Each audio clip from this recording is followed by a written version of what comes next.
Viewers, very warm welcome this show. मैं हूं कामरान शाहिद। कल लाहौर में जो हंगामे हुए और जिसके अंदर 13 पुलिस अफसर जो है उनको अगवा किया गया, डीएसपी को मारा गया, उसको अगवा किया गया, पुलिस की तरफ से ही फायर हुआ, मुजाहिरीन जो हैं वो ज़ख्मी भी हुए और वो अपनी जान से भी गए, 5 पुलिस वाले भी अपनी जान से गए। ये तमाम वाक़यात पाकिस्तान में होते रहे कल लाहौर में TLP के एहतजाज को लेकर। और आज कौम से खिताब तो किया प्राइम मिनिस्टर, लोग एक्सपेक्ट कर रहे थे कौमी असम्बली में वो जाएंगे, पाकिस्तान की तमाम पॉलिटिकल फोर्सेस को जो है वो ऑन बोर्ड लेंगे और एक मुतफ़िका पॉइंट ऑफ व्यू उठेगा, क्योंकि पाकिस्तान की अपोजिशन ने इस सारे मामले के अंदर प्राइम मिनिस्टर और गवर्नमेंट के साथ बहुत रियायत बरती, उसको एक्सप्लॉइट नहीं किया, उसको मिसयूज़ नहीं किया, मुल्क की खातिर उसमें बयानबाजी नहीं की।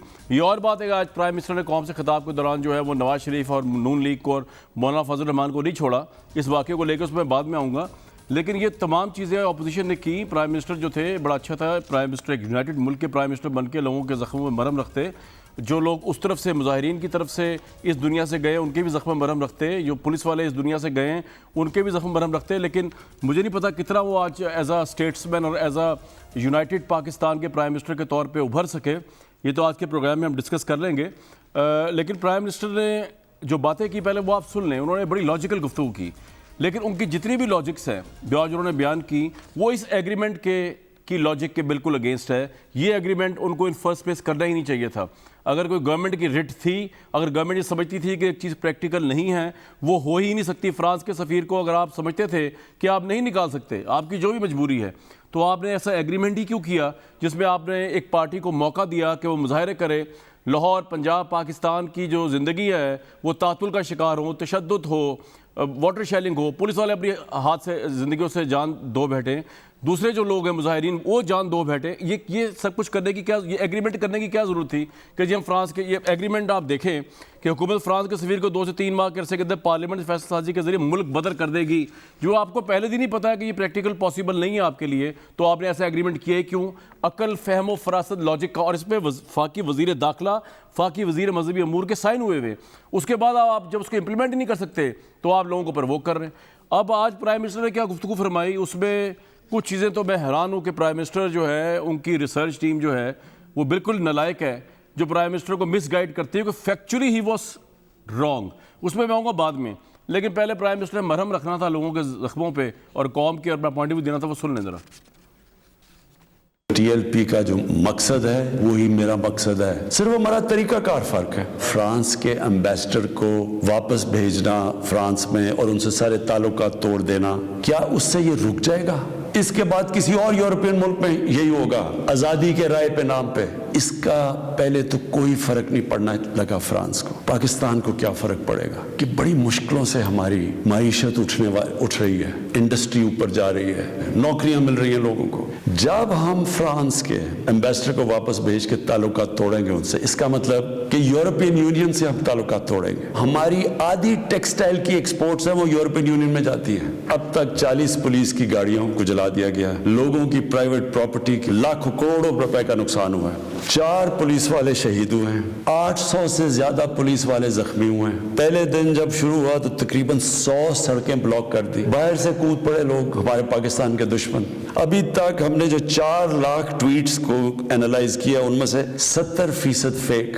380 हिंदुस्तान के, इंडिया के ग्रुप थे जो कि व्हाट्सएप से फेक न्यूज चला रहे थे कि सिविल वॉर होगी पाकिस्तान में। हम सब मुसलमान मुल्कों को मिलके हम एक प्लान करना चाहिए कि इकट्ठा अप्रोच करना चाहिए कि उनको समझाना चाहिए, मगरिब को मिलके ये कहेंगे कि अगर किसी मुल्क में से इस तरह किया गया तो हम सारे मिलके उनका ट्रेड बॉयकॉट करेंगे, उनकी हम चीजें नहीं खरीदेंगे, इसका असर होगा।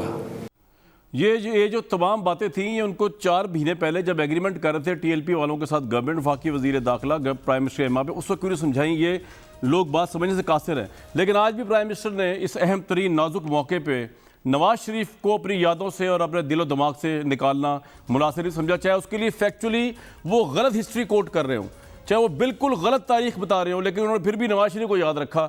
ये प्राइम मिनिस्टर का कमाल है कि वो उनको सोते जागते नवाज शरीफ याद रहते हैं। सुनवा दें ज़रा क्या कहा नवाज शरीफ पे। हमारी पॉलिटिकल पार्टीज के वही JUI जो फजल रहमान की पार्टी वो भी बीच में शामिल हो गई, किसी तरह गवर्नमेंट को डिस्टेबलाइज करें, मुल्क को नुकसान पहुंचाएं। साथ वो नून लीग 1990 के इर्द गिर्द सलमान रुश्दी ने एक किताब लिखी। जब ये सलमान रुश्दी ने किताब लिखी, नवाज शरीफ तो पहली दफा प्राइम मिनिस्टर बने थे, कितनी उन्होंने स्टेटमेंट्स दी थी, कितनी दफा उन्होंने किसी फोरम में कहा था कि इसने बड़ा गलत काम किया, मुसलमानों के दिलों को तकलीफ पहुंचाई है। तो आज इनके साथ मिल गए हैं सिर्फ इंतशार फैलाने के लिए। जरताज गुल साहिबा, सेनेटर मुसद्दिक मलिक साहब, इरशाद भट्टी साहब, बहुत वार्म वेलकम शो है। मुसद्दिक मलिक साहब, प्राइम मिनिस्टर कह रहे हैं कि नवाज शरीफ साहब शायद प्राइम मिनिस्टर थे उस वक्त जिस वक्त ये सारा कुछ हुआ, सलमान रुश्दी की किताब आई। कितनी दफ़ा जो है वो आलमी फोरम पे नवाज शरीफ प्राइम मिनिस्टर ने बकौल इमरान खान साहब की डिमांड है ये मसला उठाया। और दूसरा सबसे अहम सवाल, आप इंतशार फैला रहे इतने क्रिटिकल सेंसिटिव इशू के ऊपर मौलाना फजल रहमान के साथ मिल के। देखिए, सबसे पहले तो आपको पता होना चाहिए कि सितंबर 1988 के अंदर, सितंबर 1988 के अंदर सैटेनिक वर्सेस किताब जो है वो आई थी। और उस वक्त तो नवाज शरीफ साहब पहली मरतबा जब प्राइम मिनिस्टर बने हैं वो 1990 में बने हैं। तो ये इवन वो 88 के अंदर जो है वो चीफ मिनिस्टर पंजाब भी वो थे, केयर टेकर गवर्नमेंट के, आई थिंक अगर सितंबर की हम बात करें, अगर क्योंकि इलेक्शन हुए नवंबर के अंदर। जी, सितंबर के अंदर, सितंबर 19 जी नवंबर में हुए थे, उसके बाद वो दिसंबर में बेनज़ीर साहब मगर आप ये देखें कि वो prime minister ji please continue. जी मेरे ख्याल है उस वक्त सितंबर 1988 में केयर टेकर गवर्नमेंट थी और उसके बाद केयर टेकर गवर्नमेंट के बाद बेनज़ीर साहिबा प्राइम मिनिस्टर बनी और फिर 1990 में नवाज शरीफ साहब प्राइम मिनिस्टर बने। मगर आप ये वज़ीर आज़म को देखें, इन्होंने पहले भी पता नहीं किसको, जर्मनी को जोड़ दिया जापान के बॉर्डर के साथ, और अपनी तरफ से खुद ही तारीख़ को, इस्लाम की भी अपनी तारीख़ बनाते रहते हैं, कभी रियासत मदीना बनाते हैं। खुशकिस्मत लोग हैं भाई, आपके लीडर को हमेशा याद रखते हैं प्राइम मिनिस्टर, अच्छा बुरा टाइम हो, जैसा भी टाइम चल रहा हो। खुशकिस्मत लोग हैं, वो लंदन है फिर भी याद रखते हैं। आप ये बताइए जी, देखिए कामरान साहब, आप ये देखें कि क्या इस मुल्क को ये पता नहीं होना चाहिए कि उसका प्राइम मिनिस्टर अगर कोई बात करे तो वो गलत बयानी नहीं कर रहा? क्या एतमाद नहीं होना चाहिए? क्या जिस तरह सड़क के ऊपर सियासत होती है, इस तरह वज़ीर आज़म को आके गलत बयानी या झूठ बोलना चाहिए टेलीविज़न के ऊपर आके कि 1990 के अंदर नवाज शरीफ जब प्राइम मिनिस्टर था तो सैटेनिक वर्सेस लिखी गई थी? कितनी तहकीक करने की ज़रूरत है? पूरे हर जगह के ऊपर लिखा पड़ा है कि कब किताब छपी और कब नवाज शरीफ साहब प्राइम मिनिस्टर बने। सवाल ये नहीं है कि उन्होंने क्या कहा है, सवाल ये है कि कोई भी बात हो, वज़ीर आज़म साहब क्यों गलत बयानी करते हैं? ये उनको ज़ेब नहीं देता। अगर एक कोई स्टेट्समैन हो तो लोगों को एतमाद होना चाहिए उस स्टेटमेंट। लेकिन आप इंतशार क्यों फैला रहे हैं सर? चले वो तो मैं पूछूंगा जरता है, आप इंतशार क्यों फैला रहे हैं? प्राइम मिनिस्टर ने ये भी कहा कि आप मौलाना फजल रहमान साहब मिलकर इस बारे में आप जी मेरे ख्याल में ये तो अब आपको फैसला करना है, क्योंकि आपने जो इब्तदाइया दिया है वो ज़रा थोड़ा सा मुख्तलिफ है। आपने अपने इब्तदाइये में खुद ही कहा कि वो तो मेरा पॉइंट ऑफ व्यू है ना, मैं प्राइम मिनिस्टर का सवाल रख रहा हूं। बिल्कुल सोच समझ जी, तो प्राइम मिनिस्टर साहब जब ये बात करते हैं तो उसकी कोई बुनियाद तो होनी चाहिए ना जी। मैं तो समझता हूँ कि सियासी जमातों ने वो बड़ा सख्त रवैया ले सकती थी जब प्राइम मिनिस्टर नहीं थे, जब फैज़ाबाद का धरना हो रहा था तो ज़रा वज़ीर आज़म साहब की क्लिप्स निकालें, ज़रा शेख रशीद साहब के क्लिप्स निकालें, जब शेख रशीद जाके धरने में गए थे ज़रा वो क्लिप्स निकालें। तो इस दफ़ा तो अपोजिशन ने कोई ऐसी चीज़ नहीं की है। लेकिन बहरहाल वज़ीर आज़म साहब हैं, वो अपनी ताकत के नशे में 1990 को 88 कर दें, किताब जिसको मर्ज़ी कर लें, वज़ीर आज़म जिसको मर्ज़ी बना दें, उनको कौन रोक सकता है? राइट। उनकी ताकत के सामने कौन खड़ा हो सकता है? एक उन्होंने यहाँ पे, आपको याद होगा, प्लाजे गिरा दिए थे सेनेटर तनवीर साहब के, ये कह के शेर शाह सूरी साहब के ज़माने में यहाँ से एक सड़क गुजरती थी। शेर शाह सूरी के ज़माने में यहाँ से एक सड़क गुजरती थी, इस वजह से उनका प्लाजा और मार्कीज़ गिरा दी। 1960 का आपने देखा, रिसर्चर ठीक नहीं है। जी हाँ, चलें, आप बेनिफिट डाउट प्राइम मिनिस्टर हो सकता है ठीक ना हो, लेकिन चलें, आप ये तो नहीं कहेंगे कि प्राइम मिनिस्टर ठीक नहीं है। आप तो बेचारे रिसर्चर को मेरी तो इतनी हिम्मत नहीं है, ना मैंने मॉल टाउन थाने पे आपसे सवाल पूछे जब आप गवर्नमेंट में थे, ना इनसे पूछता, मेरी इतनी हिम्मत नहीं है। आप सही कह रहे हैं, मैं अगर आपकी इजाजत हो तो आगे जाऊं। नहीं, आपने तो पूरी रिपोर्ट रिलीज की थी। सर मैंने प्राइम मिनिस्टर, आपने तो पूरी रिपोर्ट, तो फिर मैं प्राइम मिनिस्टर को कोई बेनिफिट ऑफ डाउट देने को तैयार नहीं हूं मुसद्दिक भाई। मैंने तो जब उनसे फेस टू फेस बैठ के अंदर की बात बताएं हमें, मैं बताता हूं, ब्रेक में बताता हूं, आज दूर बैठे में कोई अंदर की बात मैं बताता हूं, जरा पहले ऊपर की बात पूछ लूं। जरताज साहब, ये तो बड़ी ऊपर की बात है कि जो आज प्राइम मिनिस्टर ने बात की, बड़ी समझदारी की बात की कि जनाब एक तो ये जो एहतजाज करने से फ्रांस को कुछ नहीं होगा, और ये जो तौहीन रसूलुल्लाह सल्लल्लाहु अलैहि वसल्लम की आती है ये भी नहीं रुकेगी, क्योंकि इसके लिए एक आलमी फोरम के ऊपर आवाज़ उठानी चाहिए और तमाम मुस्लिम कंट्रीज़ को जो है वो बात करनी चाहिए। बड़ी लॉजिकल बात है। लेकिन ये आप लोगों की समझ और लॉजिक उस वक्त कहाँ गई थी जब आप नवंबर 2020 में टीएलपी वालों के साथ ये एग्रीमेंट कर रहे थे, जो कि एक इम्पॉसिबल एग्रीमेंट था आपके लिए, कि हुकूमत फ्रांस के सफ़ीर को 2 से 3 माह के अरसे के अंदर पार्लियामेंट से फैसलासाजी के जरिए मुल्क बदर कर दे। पार्लियामेंट पे आप वैसे ही बिलीव नहीं करते। आज भी कौम से खिताब किया, पार्लियामेंट से खिताब नहीं किया प्राइम मिनिस्टर ने। ये क्यों आपने एग्रीमेंट किया जो कि आप कर ही नहीं सकते? इसकी वजह सारा कुछ ये हुआ इस मुल्क में पिछले 3 दिनों में। जी thank you Kamran, thank you for inviting me. जहाँ तक उसकी बात है कि प्राइम मिनिस्टर इमरान खान ने कौम से खिताब किया, उनका हक है, प्राइम मिनिस्टर है इलेक्टेड, वो अपनी आवाम को हर मौके के ऊपर जो है वो बात करते हैं, उनको ऑन बोर्ड करते हैं, उनको हक़ाइक़ का बताते हैं, और वो ऐसा प्राइम मिनिस्टर है कि जो किसी से छुपते नहीं है, इंतहाई जीदार हैं और आवाम से कोई चीज़ छुपाते नहीं है, बंद दरवाज़ों के पीछे कोई फ़ैसले नहीं करते और आवाम को एतमाद में लेते हैं और उनके चीज़ों के बारे में भी बात करते हैं जिधर बहुत सारे लोग जो हैं वो बुज़दिली का शिकार हो जाते हैं। तो मुझे तो बहुत फ़ख्र है कि मेरा प्राइम मिनिस्टर इमरान खान जो है ये एग्रीमेंट जो किया गया है खुफिया तरीके से, इसका कुछ बताइए, ये क्यों किया गया इस तरह का एग्रीमेंट जो इम्पॉसिबल था इम्प्लीमेंट करना? नहीं, खुफिया कोई चीज़ नहीं होती है। मैं समझती हूँ कि मैं तो कोशिश करूँगी, और मुझे खुशी है कि आपने डॉक्टर मुसद्दक मलिक को बिठाया हुआ है PMLN से। आपने किसी राना सनाउल्लाह या किसी उसको नहीं बिठाया हुआ जो हर बात को तमाशा बना देते हैं, हर बात में एक्सट्रीमिस्ट लेवल पे चले जाते हैं, क्योंकि ये एक आग है। आज आप अपनी सियासत ये निकाल लेंगे, आज ये प्राइम मिनिस्टर इमरान खान के बारे में कोई बात कह देंगे, शायद फैक्ट्स एंड फिगर्स को ट्विस्ट कर लेंगे, लेकिन ये एक आग है जो हर एक के घर में जाएगी। और टेररिज्म के बारे में बात करना बहुत आसान है, टेररिज्म के बारे में इस्लामाबाद में बैठ के तज़िये देना बहुत आसान है, लेकिन हमने टेररिज्म सही हुई है, हमारे घरों में आग आई हुई है। मेरा 21 साल का जो है जवान भाई शहीद हुआ है मून मार्केट लाहौर के अंदर। तो टेररिज्म जो सहते हैं, जिनके घरों में लाशें जाती हैं, उनको बड़ी अच्छे तरीके से पता है कि ये तकलीफ और आजमाइश क्या होती है। तो फिर जब आप आग लगाते हैं, वो आग ये नहीं देखती है कि ये PMLN का था, ये पीपल्स पार्टी का था या ये PTI का था, वो आग हर एक के घर में आ जाती है। तो इससे जो हम बात करें, जो लफ्ज़ इस्तेमाल करें, वो हम वहाँ से शुरू करें। और हम बार बार एक ही बात करते हैं कि ये नामुस्से रिसालत है, हजूर सल्लल्लाहु अलैहि वसल्लम पे हमारी ईमान, हमारा दीन, हमारी अपनी जान, हमारा हर लफ्ज़ कुर्बान, हमारी ज़िंदगी कुर्बान। इसमें तो कोई दो राय नहीं है जो आप फरमा रही हैं, बिल्कुल आप सही, इसमें तो कोई दो राय नहीं है। मैं कुछ और सवाल आपसे पूछ रहा हूँ, इसमें तो कोई दो राय नहीं है। हर शख्स अपने अंडरस्टैंडिंग के हिसाब से सल्लम से मोहब्बत और क़ीदत रखता है। मुसलमान जो है उसका इजहार करता है। मुसलमान तो क्या, गैर मुस्लिमों ने भी जो किताबें लिखी उनमें 100 ग्रेट मैन अगर आप पढ़ें तो टॉप पे जो है सल्लम का नाम हुआ। इसमें तो कोई डिबेट ही नहीं है, इसलिए उसमें हम डिबेट नहीं कर रहे। डिबेट ये हो रही है कि आपने एक स्टेट्समैन के तौर पे आज बड़ी अच्छी बातें की प्राइम मिनिस्टर ने कौम से खिताब में, जो लॉजिक समझाने की कोशिश की। ये एग्रीमेंट उसके ऊपर एक जो है वो सालिया निशान है। आपने एग्रीमेंट क्यों किया कि आप फ्रांस के सफीर, जो आप कर ही नहीं सकते थे ऐसा काम, आपने लोगों के को क्यों इस तरह के एग्रीमेंट में लेके आए, जिसके बाद आपके ऊपर अब एग्रीमेंट वायलेशन की जिम्मेदारी डाल दी जाती है दूसरे लोगों की तरफ से? क्यों, वाई? अच्छा कामरान शाह, अब जिस सिर्फ थोड़ा सा मुझे सिर्फ एक वो दे, जब प्राइम मिनिस्टर इमरान खान फरमाते हैं कि तहरीक जो लब्बैक है उनका जो जिसके ऊपर उनकी पूरी तहरीक खड़ी है, वो क्या खड़ी है कि वो बर्दाश्त नहीं कर सकते हैं कि नामूस रिसालत के ऊपर कोई सवाल आए या कोई उनकी शान में गुस्ताखी करे। प्राइम मिनिस्टर इमरान खान, मैं और आप सब जो इस कौम के लोग हैं, इनमें से कोई शख्स ये बर्दाश्त नहीं कर सकता कि नामूस रिसालत के ऊपर कोई बात करें। जब हम सब अलमबरदार हैं, जब ये प्राइम मिनिस्टर इमरान खान खड़े हैं, चाहे वो UN हो, चाहे EO हो, चाहे जो फोरम हो वहाँ पे खड़े, चाहे OIC और वो यहाँ पे कहें कि हम नामूस रिसालत के खिलाफ कोई गुस्ताखी बर्दाश्त नहीं कर सकते, हमें समझाना पड़ेगा वेस्ट को, हमें ऐसे कानून साजी करनी पड़ेगी कि जहाँ पे हॉलोकॉस्ट के ऊपर सजाएं हो जाती है, लेकिन ये एग्रीमेंट क्यों किया, मैं ये पूछ रहा हूं TLP से। मैं एग्रीमेंट पे आ रही हूँ। अब वहाँ पे एक जमात आती है TLP, और वो यही एक मुद्दा लेकर आती है।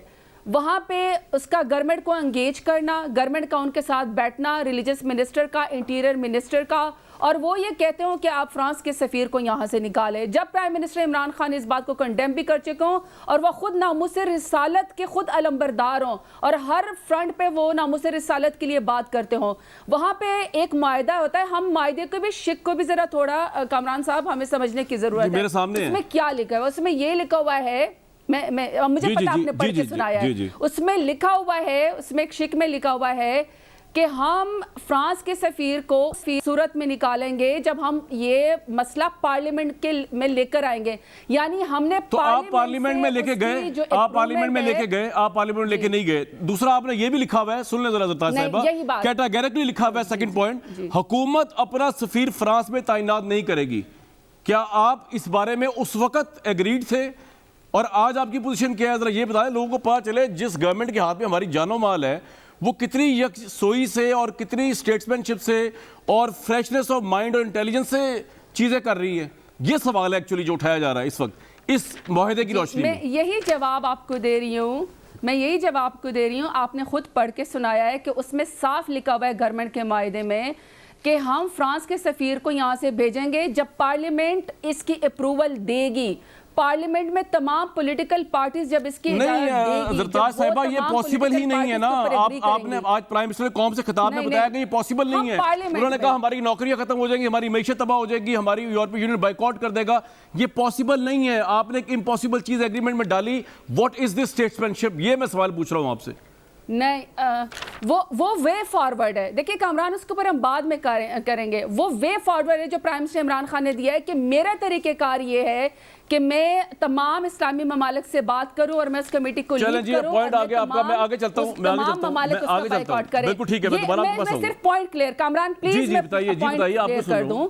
पॉइंट ये है कि जब पूरी पार्लियामेंट इसकी अप्रूवल देगी, पार्लियामेंट में अप्रूवल या डिस्कशन के ऊपर तो बात ही नहीं आई।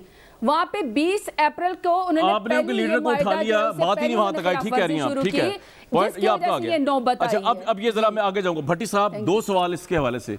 एक तो मुझे बताइए, जो जिस तरह ये फरमा रही हैं और पार्लियामेंट जो है इसको मंजूर ना करता, प्राइम मिनिस्टर उसको मंजूर ना करते, ऐसी शिकें और ऐसे वीक स्टैंड से एग्रीमेंट क्यों किया गवर्नमेंट ने? क्या गवर्नमेंट की उस वक्त समझबूझ जो है बिल्कुल पैदल हो चुकी थी? नंबर 1।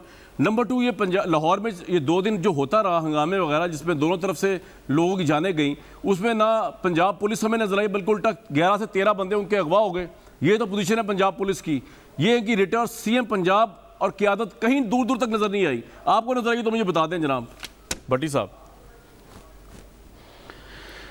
देखिए, पहली बात कामरान भाई के बिल्कुल बजा फरमाया, ये मुआहदा किसी सूरत में हुकूमत को नहीं करना चाहिए था। मैंने जितने लोगों से भी पूछा कि ये मुआहदा क्यों किया, तो जो मुनासिब 2 जवाब मिले वो ये थे कि जी 2 रास्ते थे हमारे पास। नंबर 1 कि हम चढ़ दौड़ते और मार कुटाई होती, कत्लो गारत होती। नंबर 2 हम एक रास्ता देते उनको, वो रास्ता देते और फिर इसके बाद इससे निपटते। तो लेकिन जो इसकी शिकें हैं, अल्लाह माफ़ करे कि आप सफ़ीर मुल्क बदर हो जाएगा और वहाँ पाकिस्तान का सफ़ीर फ्रांस में कोई नहीं होगा, मसनूआत का बाइकाट करेंगे और फिर उसके बाद पार्लियामेंट में लाएंगे। फ्रांस की मसनूआत का सरकारी सतह पर मुकम्मल बाइकाट किया जाएगा। ये फैसला हुकूमत ने कर दिया। ये हुकूमत 4 महीने में करेंगे। ये इस मुआहदे में इस मुआहदे में ये भी लिख लेते कि 2 साल पहले तक पाकिस्तान पर जो फ्रांसीसी कर्जा है 90 करोड़ यूरो का, वो भी इकट्ठा हम करेंगे, सारे मिल के चौक चौक पर मांगेंगे कशकोल रख कर और फिर उसमें देंगे। और जो टेक्सटाइल गारमेंट्स का बड़ा ख़रीदार है, 1.25 लाख पाकिस्तानी जहाँ हैं, वो सारा भी वो भूल गए। ये बहरहाल बात बुनियादी तौर पे ये है कि हजूर सल्लल्लाहु अलैहि वसल्लम पर जितने भी हम बैठे हुए हैं, जैसे जरताज साहब ने बात की, मुसद्दक साहब ने, आपने, मैंने, जो सुन रहा है उसमें तो कोई शक ही नहीं है कि अगर नामूस रिसालत का मामला हो तो हम ये साद रिजवी, अफजल कादरी तो पीछे रह जाएं, शायद हम आगे आ जाएं, इसमें तो कोई शक नहीं, उन पर जान भी कुर्बान। मगर क्या सऊदी अरब का रिस्पांस भी यही है जो हमारा रिस्पांस है? नंबर 1, क्या जो कुछ हम कर चुके हैं या कर रहे हैं या करेंगे उससे फ्रांस को कोई फ़र्क पड़ा है? नंबर 2। नंबर 3, ये मैं सवाल पूछना चाहता हूँ साद रिजवी साहब से, तरीके लब्बैक वालों से, क्या नबी सल्लल्लाहु अलैहि वसल्लम के इखलाक यही हैं जो आप कर रहे हैं? क्या उन्होंने किसी मौके पर रास्ते बंद कर दिए थे, सड़कें बंद कर दी थी? पुलिस, क्या उस वक़्त की जो पुलिस थी उन्होंने बेगुनाह लोगों को, ये जो 5 जानों से गए या ये कत्ल हुए हैं, इन कत्लों का कौन जिम्मेदार है? क्या हजूर सल्लल्लाहु अलैहि वसल्लम का यही दीन आपको सिखाता है? क्या नबी की यही मोहब्बत है?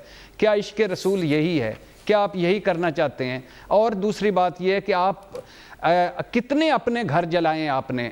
मैं इन सारों से पूछना चाहता हूँ, दूसरों को क्यों जलाते हो, मासूमों के, लोगों के जिनका कोई?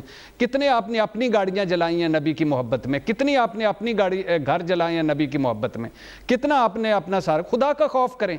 नबी की मोहब्बत ये थोड़ी सिखाती है। हजूर सल्लल्लाहु अलैहि वसल्लम तो सब्ज़ दरख्तों को काटने से मना करते थे, फसलों को काटने से मना करते थे। गैर मुसलमों के साथ उनका रवैया क्या होता था? जानवरों, परिंदों के साथ उनका रवैया क्या होता था? एक चिड़िया की जो बच्चे गिर गया तो उनकी उनको तकलीफ नहीं देखी गई। ये मुसलमानों को मार रहे हो। ये आप बिल्कुल और इस ठीक कह रहे तरह हैं, मार लेकिन रहे हो। भट्टी साहब मुझे एक बात खुदा के बताएं, लिए। आनंद सल्लम का इखलाक ऑब्वियसली नो डाउट अबाउट, लेकिन मुझे एक बात बताइए, जो आम लोग हैं उनसे तो हम बहुत एक्सपेक्टेशन ले रहे हैं और शायद सही ले रहे हैं कि उनको जज्बाती नहीं होना चाहिए, उनको आनंद सल्लम की सुन्नत जो से इनराफ नहीं करना चाहिए, लेकिन ये जो गवर्नमेंट है, ये जो बैठी हुई है करोड़ों लोगों का मैंडेट लेके, उसकी तो अकल के मुतालिक जरा मुजाहरा करें। आप सऊदी अरब की आपने मिसाल दी, सऊदी अरब में जुर्रत है किसी की कि कोई इस तरह के काम कर ले और एग्रीमेंट इस तरह का हो जाए और इस तरह का बेपरवी का एग्रीमेंट हो जाए और उसके बाद आज 4 महीने बाद बता रहे हो कि ये तो प्रैक्टिकली पॉसिबल ही नहीं।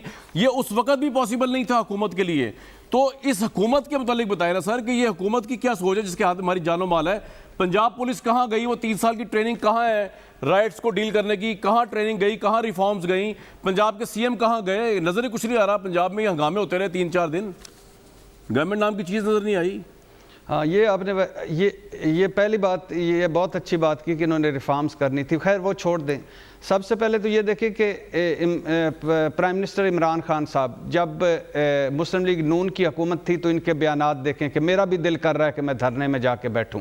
आज भी जाके बैठिए, आप तशरीफ़ ले जाइए। शेख रशीद साहब मुजाहिदे नबूवत, मुहाफ़िज़े नबूवत, नामूस रिसालत हुआ करते थे और आग लगा दूंगा मैं मुल्क को, आग लगा दूंगा मैं असम्बली को। नंबर 3, जब आप हर शाख पे साईं बुज़दार जैसे लोग बिठाएंगे, जब आप कमज़ोर लोग बिठाएंगे, जब आप कंप्रोमाइज़ करेंगे, जब आप right people for right job नहीं होगा। 2 दिन वो पुलिस वाले मारें खाते रहे, 2 दिन सड़कें ब्लॉक रही, 2 दिन रास्ते ब्लॉक रहे, 2 दिन हुआ ना हुकूमत, ना हुकूमती रिट, ना रियासत, ना रियासती रिट।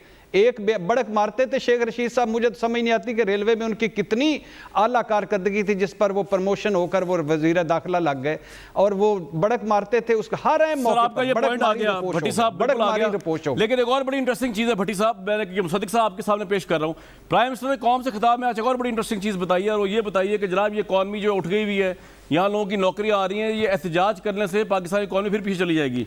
मुझे खदशा ये लाहक हो गया जिस तरह इस गवर्नमेंट ने सारे का सारा मुद्दा कोरोना पे डाल दिया है, तो अब ये सारे एहतजाज के ऊपर जो है इकॉनमी को ना डाल दें, क्योंकि अभी तक तो जो सिचुएशन है, चौथे जो आ गए वजीर ख़जाना और 6ठी दफ़ा जो वजारतों में तब्दीली हुई है, तो ये बात अज़हर बिन शम्स है कि अगर आज 19 अप्रैल का दिन है तो आज 2021, तो आज की डेट तक प्राइम मिनिस्टर की टीम फाइनल नहीं हुई। 4-5 लोग हैं पक्के, खुशकिस्मत हैं, सरताज गुल साहिबा हैं, अली मोहम्मद खान साहब हैं, वज़ीर ख़ारिजा शाह महमूद कुरैशी हैं। इसके अलावा कोई टीम, ना तो प्राइम मिनिस्टर को उन पर एतमाद है, ना वो उनके एतमाद पे पूरा उतर चुके हैं। अवाम पिस रही है, हर 5 महीने बाद मिनिस्ट्री चेंज हो रही है, टीम अभी तक कंप्लीट नहीं हो सकी। 3 साल हुकूमत गुजर चुके हैं, 24 साल की उनकी ट्रेनिंग थी, 200 बंदे उन्होंने तैयार किए हुए 10 साल से, टीम मुकम्मल नहीं हुई। मुसद्दिक मलिक साहब, इकॉनमी तबाह हो जाएगी अगर हंगामे होते रहे। जी पहली बात तो ये कि कौन सी इकॉनमी ठीक हो रही है। आप ज़रा अपने कैमरामैन या इर्द गिर्द के लोग जो आपके सपोर्ट स्टाफ है, ज़रा उनसे पूछिए, उन लोगों से पूछिए जो 35,000, 30,000, 20,000, 40,000 रुपया कमा रहे हैं कि वो अपना घर कैसे चलाते हैं। आप मुझे बताइए, अगर आप पूछ लीजिए, आप कैमरा लेके, मेरे ख्याल में आप कुछ ऐसे प्रोग्राम्स कर भी चुके हैं, ज़रा गरीब आदमी से पूछें तो सही उसकी ज़िंदगी कैसे बसर हो रही है। अगर वो बच्चों की फ़ीस देता है तो दवा नहीं ख़रीद सकता माँ बाप की, दवाएं 550% महंगी हो गई साहब, 100% दुगनी नहीं, तिगनी नहीं, 4 गुना नहीं, 550% दवाइयाँ महंगी हो चुकी हैं। तो लोग क्या करें जी। पहले पंजाब के अस्पतालों में आपका क्या ख्याल है, टीम क्यों नहीं बन पा रही? मुसद्दिक साहब, ठीक पता है आप अपोजिशन है, लेकिन आपकी एक, अगर मैं अनबायस्ड, पहले तो आपने कहा ना कि वज़ीर आज़म साहब, जी पहले तो आपने ये बताया कि वज़ीर आज़म साहब ने कहा इकॉनमी रिवाइव हो रही, तो मैंने उस नुक्ते से आगे अब ये बताइए टीम क्यों नहीं बन पा रही सर, ये तो बताया ना जरा। आज रोज़े, जी मैं उधर आता हूँ जी। टीम, वो पहले आपको याद है वो कहा करते थे कि अगर कप्तान ठीक हो तो टीम कैसी भी हो मुल्क चलेगा। आपको याद है ना जी वो सारी स्टेटमेंट। फिर अब ये सूरत हाल आ गई है कि अब लोग कह रहे हैं कि टीम ही ठीक नहीं तो बेचारा कप्तान क्या करे। देखें, इन तमाम मुसीबतों के अंदर, इन तमाम मिनिस्ट्रीज़ के अंदर, चाहे पेट्रोलियम क्राइसिस हो, बिजली क्राइसिस हो, चीनी क्राइसिस हो, आटा क्राइसिस हो, आप उठा लें, आप जिस चीज़ पे उंगली रखते हैं ये कहते हैं माफिया, चीनी माफिया है, आटा माफिया। बात ये है कि मे बी जो बंदा कप्तान है वो ठीक नहीं है, टीम तो उस वक्त ठीक होगी ना। ये सर आप रुक जाए इधर ही, आपने चीनी माफिया का नाम लिया, जो सबसे बड़ा खतरा प्रेशर आ रहा है इस गवर्नमेंट को वो आ रहा है अब यहीं से। मैं ब्रेक पे जा रहा हूं लेकिन आप जरा सुन एक बात करना चाहूंगा जी, कामरान साहब 10 सेकंड, सिर्फ 10 सेकंड सिर्फ।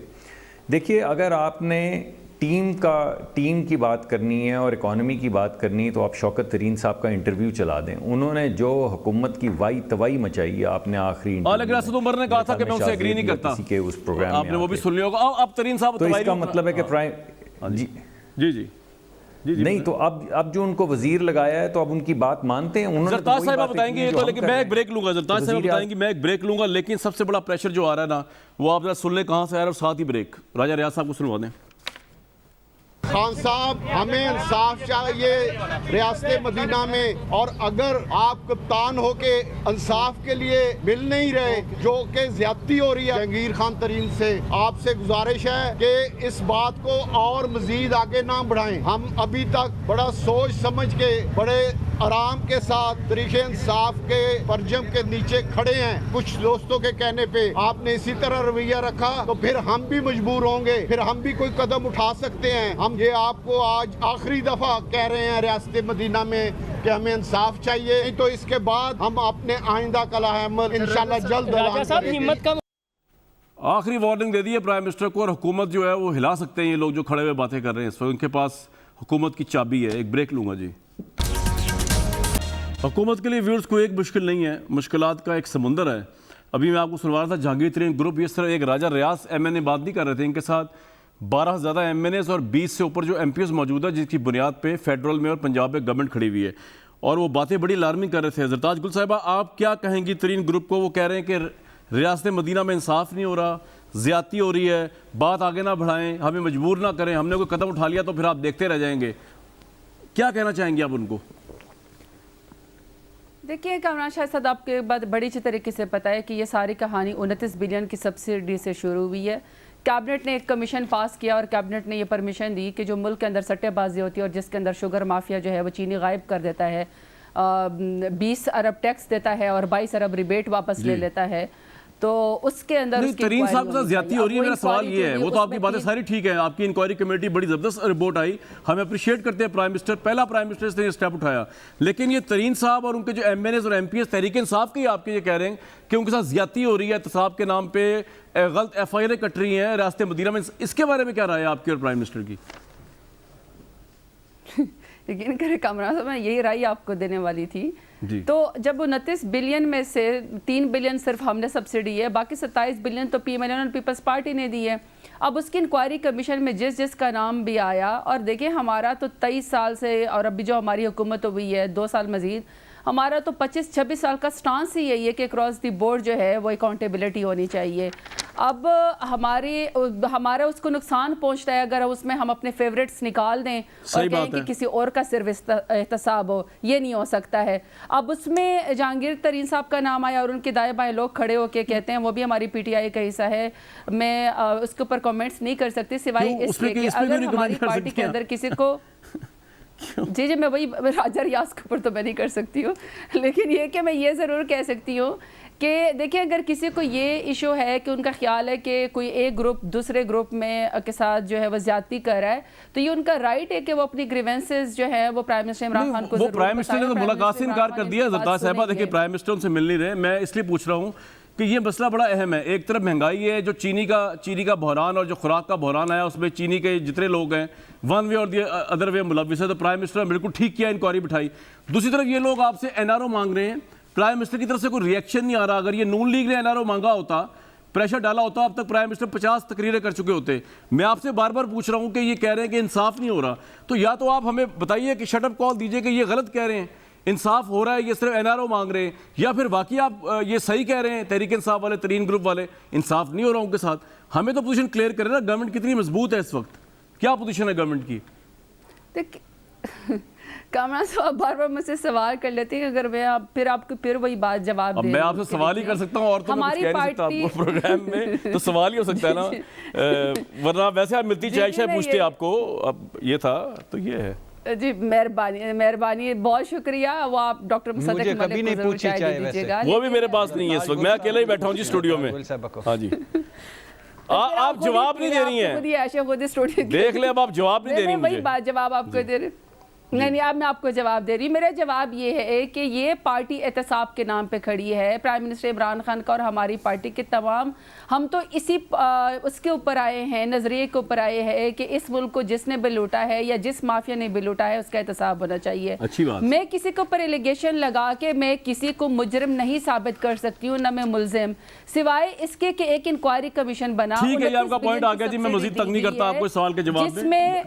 इसमें जो भी आएगा, नहीं सिर्फ एक सेकंड, इसमें जो भी आएगा, भट्टी साहब आज टाइम ही टाइम है, आपके पास लाजमी आ रहा हूं मैं, और आपको वो काफी लंबा एनालिसिस कराऊंगा। मुसद्दक साहब क्या ऐड करना है आपने बता दें, कुछ रहेगी कसर जो मैंने नहीं पूछी? मुझे तो आपने पूरा सुना ही नहीं। आप आपके साथ ही अभी आप कहाँ जा रही हैं? आपको चाय पिला के भेजेंगे यहाँ से। जी मुसद्दक साहब क्विकली बताएं, आपको बस साहब आप टाइम बहुत अभी आ रहा हूँ। जी देखिए पहली बात तो ये है कि चीनी के बहरान का इनके केसेस से कोई ताल्लुक नहीं है। इनके ऊपर जो केस किया गया है ये 2008 और 2011 के दरमियान में केसेस बने थे, और ये केस ये है कि इन्होंने एक पल्प मिल खरीदी थी, और क्योंकि ये पब्लिकली ट्रेडेड कंपनी है तो पल्प मिल की जो कीमत होनी चाहिए थी उससे 3 रुपए या 2 रुपए ज़्यादा पैसे दे के ख़रीदी थी, और नुकसान किया था उन लोगों का जो इनके इन्वेस्टर्स हैं।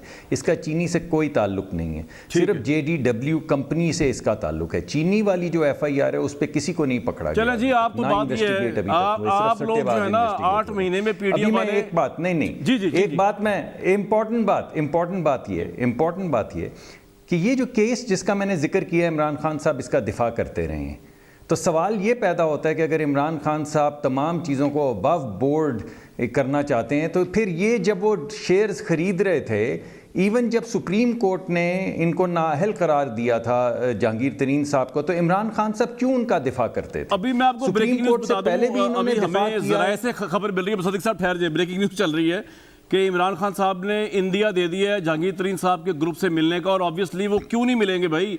अगर हुकूमत बचा रही है, PDM वाले तो गिरा नहीं सकते हुकूमत, ये तो बचा रही है अपनी अपोजिशन और अपनी सियासी साख बचा रहे हैं एक दूसरे से, पीपल्स पार्टी और नून लीग वाले ने इमरान खान को क्या गिराना। लेकिन ये जो लोग हैं, प्राइम मिनिस्टर ने बिल्कुल ठीक किया है इनको मिलने का जो इंडिकेशन दिया, जो अभी ब्रेकिंग न्यूज़ चल रही है, अभी आई है ज़राए से, वो इनसे मिलेंगे तो हुकूमत बचेगी मरकज़ में भी और पंजाब में भी। ज़रताज गुल साहब मिनिस्टर रहेंगे, प्राइम मिनिस्टर रहेंगे। भट्टी साहब, ये अभी जो खबर भी आ गई है कि प्राइम मिनिस्टर ने इंदिया दे दिया है तरीन ग्रुप से मिलने का, ये उनको क्या NRO देने के लिए दिया है, वो कन्विंस करने के लिए दिया है? कितना बड़ा चैलेंज है इमरान खान के लिए कि उनकी अपनी पार्टी की इतनी बड़ी जमात, इतनी बड़ी तादाद जो इनकी प्राइम मिनिस्टरशिप और बुजदारशिप को ले दे सकती है, वो खड़े होकर तड़ियाँ लगा रहे हैं प्राइम मिनिस्टर को। प्राइम मिनिस्टर कुछ कर नहीं रहे, वो कह रहे हैं जी हम बात आगे बढ़ा देंगे, आप इंसाफ नहीं कर रहे हैं रास्ते मदीना में। ये किसी और ने किया होता तो प्राइम मिनिस्टर ने मुंह तोड़ देना था उसका, अब तक वो खामोशी से बैठे हुए। जी भट्टी साहब,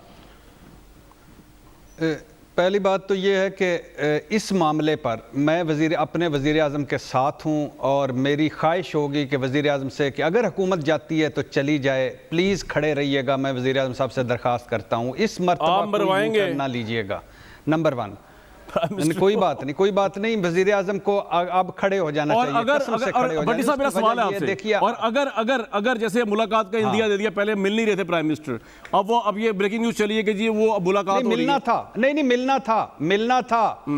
था। वज़ीर आज़म ने 1-2-3 मरतबा निजी महफिलों में कहा है कि मैं मिलूंगा, मैं उनकी बात भी सुनूंगा। उन्होंने तकरीर में भी कहा, लेकिन 140 अरब के कार्टेल को मैं कोई रियायत नहीं दूंगा। अगर भट्टी साहब से डायलॉग कर रहा है, मैंने एक बात बताया ना कि जिस तरह की प्राइम मिनिस्टर की नेचर है, प्राइम मिनिस्टर को जब कोई ग्रुप जो था, माजिद खान ग्रुप हो या कोई और ग्रुप क्रिकेट में चैलेंज करता है, उसको फारिग कर देते थे। पार्टी के अंदर उनको चैलेंज किया जा रहा है, और वो इतने मजबूर है हमारे प्राइम मिनिस्टर, क्योंकि उनको पता है कि उनका एतमाद का वोट भी तरीन साहब की MNS की वजह से मिला है। उनकी पंजाब की इतनी कॉम्प्रोमाइज कर रहे हैं, तो क्यों नहीं असेंबली डिसॉल्व कर देते?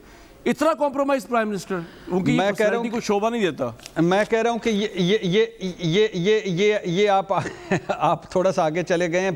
पहली बात तो ये कि मिलने दें, मिलने के बाद वज़ीर आज़म साहब ने कंप्रोमाइज़ किया तो फिर बात करेंगे। और मैं बात शुरू करने से पहले शुगर कमीशन रिपोर्ट पर भी आना चाहता हूँ कि वज़ीर आज़म साहब ECC से भी पूछिए, वफाकी काबीना से भी पूछिए, रज़ाक दाऊद साहब से भी पूछना है आपने, असद उमर से भी पूछना है, साईं बुज़दार से, आशिन जवां बख्श से और खुसरू बख्तियार से भी पूछना है आपने। गंदम वाला माफिया भी है, तंबाकू वाला माफिया भी है, पेट्रोल वाला भी है, बिजली अब आ जाइए इस पे। नहीं एक सेकंड सिर्फ एक सेकंड, मुझे रुकिएगा। मुझे राजा रियाज साहब ने बड़ा कहा है कि वो मैं रियासत मदीना, खुदा का खौफ करें राजा साहब, रियासत मदीना का नाम ना ले। रियासत मदीना में क्या सट्टेबाजी जायज़ है? डबल खाते, डबल रजिस्टर, बेनामी जायदादें रखना, बेनामी शुगर कारोबार जायज़ हैं? रियासत मदीना में इनसाइड ट्रेडिंग जायज़ है? रियासत मदीना में मुबैना फ्रॉड कर सकते हैं? रियासत मदीना में मुल्क लूटे जा सकते हैं? रियासत मदीना में 115 रुपए किलो चीनी रखी जा रही हो और 65 रुपए किलो चीनी हो? रियासत मदीना में ये OECD इकोनॉमिक अफेयर ऑर्गेनाइजेशन उसमें दी 50,000 पाकिस्तानियों के अकाउंट्स, जिसमें जा रहे हैं। रियासत मदीना में सब कुछ नहीं हो सकता, लेकिन रियासत मदीना में भाई आप ये जो मॉडल लेके चल रहे हैं, आपकी टीम कब बनेगी? सरताज साहब सारी बातें छोड़ें, मैंने हिसाब लगाया 4-5 आप कॉम्पिटेंट वजीर हैं। एक आप हो गई, एक अली मोहम्मद खान साहब हो गए, एक वो हो गए हमारे भाई जो हैं शाह महमूद कुरैशी साहब हो गए, एक ही रह गई हैं। इसके अलावा तो मुझे समझ नहीं आ रहा कि आपका वजीर खजाना चौथा चेंज हो गया, वजारत इत्तलात वो आपकी डिसाइड नहीं हो रही, जिस बंदे को हटाया उसको दोबारा लगा दिया फवाद साहब को, पहले वो गलत थे या आप सही हैं या आप गलत हो जाएंगे, समझ से बाहर। आपकी टीम कब बनेगी भाई? ये मुल्क कब आगे चलेगा? समझाएं थोड़ा, हमें तसल्ली दें। देखिए बिल्कुल समझा देती हूँ, लेकिन देखिए कामरान, बात ये है कि जब आपके मुल्क का एक विजन, और अगर मैं अपनी गवर्नमेंट का विजन देखती हूँ तो मैं बड़ी आसानी से डिफ़ाइन कर सकती हूँ कि एहसास प्रोग्राम जो हम एहसास किफ़ालत के ज़रिए अपने जो पावर्टी एलिवेशन को ख़त्म करना चाहते हैं, 10 बिलियन ट्री सुनामी को अगर देखें तो हम क्लाइमेट चेंज के साथ कॉम्बैट करना चाहते हैं। अगर मैं इंसाफ सेहत कार्ड देखूँ तो हम अपनी यूनिवर्सल हेल्थ अपने तमाम लोगों को देना चाहते हैं। अगर मैं 50 लाख जो है हाउसिंग स्कीम देखूँ तो मैं गरीब तबके को और जो किराए पर रहता है हम उसको घर देना चाहते हैं। अगर मैं इसी तरीके से देखूँ कि पानी की जो स्कैरसिटी के इशू आ रहे हैं तो हम मोहम्मद डैम और बादशाह डैम 70 टीम कब बनेगी? प्राइम मिनिस्टर की ये सवाल था। आप ठीक कह रहे हैं, आपकी ख्वाहिशात बड़ी हैं। टोके ना एक सेकंड। अच्छा जी, नहीं टोकता जी, चलें बोले। सॉरी बोले जी, आप रवा हो जाए। एक तो लगता है कि आप मेरी वजारत तब्दील करवा के छोड़ेंगे। नहीं, आप बहुत अच्छी लग रही है वजारत में, अच्छा काम कर रही हैं आप। नहीं आप ऐसी कोई बात मेहरबानी जी, अल्लाह नजरे बस से बचाए माशाल्लाह। इसलिए बात तो मुकम्मल करने देना। जी करें। इमरान खान साहब की स्माइल अब भी किलर स्माइल है। वो पूछ रहे भट्टी साहब के इमरान अल्हम्दुलिल्लाह बहुत करिस्मेटिक लीडर हैं, उनको बड़ा नॉलेज है, वो बड़े जिदार है, बहादुर है, मुनाफिक नहीं है और अपने अवाम के साथ सच बोलते हैं, लूटते नहीं हैं, उनके कोई ज़ाती कारखाने नहीं है, उनके कोई मिले नहीं है। उन्होंने अपने साथियों को और अपने जो वो है ख़ानदान के लोगों को ओहदों पे नहीं बिठाया हुआ है। तो प्लीज़ मेरी बात सुन लें। तो फिर जब हमारा विजन मौजूद है, अगर हमारा सारा विजन जो मैंने आपको बताया वो मौजूद है, अगर कप्तान अपनी टीम को प्रोगेटिव है उनका, अगर वो उनको चेंज करते हैं या रीशफल करते हैं, इसमें ऐसी कौन सी बड़ी साइंस है? मुझे नहीं समझ आती। 3 साल हो गए चेंज करते बड़ी बात तो है। कोई महकमा, कोई पॉलिसी आपकी ठीक चली नहीं रही, खासतौर पर वजारत खजाना। मुसद्दिक साहब देखे प्राइम मिनिस्टर अपनी टीम चेंज करते हैं। एक सेकंड, अच्छा अब आप एक सेकंड, कामरान साहब एक सेकंड, अभी आप डॉक्टर मुसद्दिक मलिक से अभी आप पूछेंगे कि ये हमें जो है ना फाइनेंस के ऊपर जो है वो जरा तबसरा करें। 31,000 अरब का कर्जा इन्होंने चढ़ाया और मुफ्ता इस्माइल जो आजकल कराची से इलेक्शन लड़ रहे हैं, वो आपको पता है क्या कहते थे? वो कहते थे PI एक साथ स्टील मिल मुफ्त ले जाओ, और जो एहसाक डार साहब है वो बगोड़ा हो गए, वो चले गए। हमें अब कसम से ये हमें बताएंगे कि जी हमने पाकिस्तान को मुसद्दिक मलिक साहब आप इस काबिल ही नहीं है कि सरताज गुल साहिबा को बताएं कि इकॉनमी क्या होती है। अब आपको बात समझ आ रही है? तभी आपको मैंने अपनी नजरों से दूर किया हुआ। मुझे तो उठ के चला जाना है जी, मुझे तो देखिए मुझे तो चला जाना चाहिए इस गुफ्तगू के बाद। उन्होंने कहा वो इस काबिल ही नहीं है, आप इनसे लड़वा रहे हैं। मैंने ऐसी कोई बात नहीं की है। नहीं वो तो आजकल पीपल्स पार्टी लड़ी हुई है भाई, मैंने क्या लड़वाना है इनको? जी मुसद्दिक साहब बोले। देखिए बात ये है कि हमसायों की टीम तो ना लाएं, अपनी टीम लाएं। कभी आप ले आते, आपके 2 वजीर खजाना जो हैं वो तो पीपल्स पार्टी के थे, 60% आपकी काबीना जो है वो परवेज साहब ही रह गए। अब तो यार अपनी टीम से खेल लेना, अपनी टीम से खेलने। सलीम मांडवी वाला, मुफ्ता इस्माइल। मुझे एक ब्रेक लेनी पड़ेगी जी, ब्रेक लेनी पड़ेगी। हुकूमत का टाइम चल रहा है, हमारे ब्रेक का टाइम आ गया। ब्रेक जहांगीर तरीन ग्रुप जो है उसको मिल रहे हैं प्राइम मिनिस्टर, और रवां हफ्ते ये मुलाकात होगी। हम बहुत निगाह रखेंगे कि प्राइम मिनिस्टर खुदा न खास्ता जहांगीर तरीन ग्रुप के प्रेशर की वजह से अपनी हुकूमत बचाने के चक्कर में NR ना दे दें शुगर वालों को। उम्मीद तो नहीं देंगे, लेकिन नज़र रखेंगे हम। कल तक दीजिए इजाज़त।